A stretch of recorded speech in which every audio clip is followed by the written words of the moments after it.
بسم اللہ الرحمن الرحیم۔ اللہ تعالیٰ نے حضرت یعقوب علیہ السلام کو حسن و جمال کے پیکر، صبر و ثبات کے مجسمے اور عظیم علمبردار بیٹے حضرت یوسف علیہ السلام عطا فرمائے اور انہیں منصب نبوت سے سرفراز کیا۔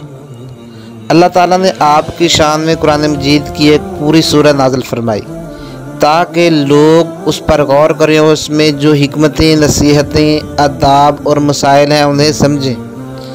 ارشاد باری تعالیٰ ہے، الف لام را، یہ کتاب روشن کی آیتیں ہیں۔ ہم نے اس قرآن کو عربی میں نازل کیا ہے تاکہ تم سمجھ سکو۔ اے پیغمبر، ہم اس قرآن کے ذریعے سے جو ہم نے تمہاری طرف بھیجا ہے تمہیں ایک نہایت ہی اچھا قصہ سناتے ہیں اور تم اس سے پہلے بے خبر تھے۔ جب یوسف علیہ السلام نے اپنے والد سے کہا کہ ابا جان، میں نے خواب میں 11 ستاروں اور سورج اور چاند کو دیکھا ہے، دیکھتا کیا ہوں کہ وہ مجھے سجدہ کر رہے ہیں۔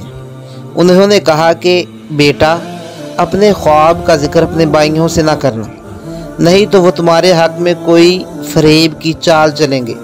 کچھ شک نہیں کہ شیطان انسان کا کھلا دشمن ہے، اور اسی طرح اللہ تمہیں برگزیدہ و ممتاز کرے گا اور خواب کی باتوں کی تعبیر کا علم سکھائے گا، اور جس طرح اس نے اپنی نعمت پہلے تمہارے دادا پردادا ابراہیم اور اسحاق پر پوری کی تھی، اسی طرح تم پر اور اولاد یعقوب پر پوری کرے گا۔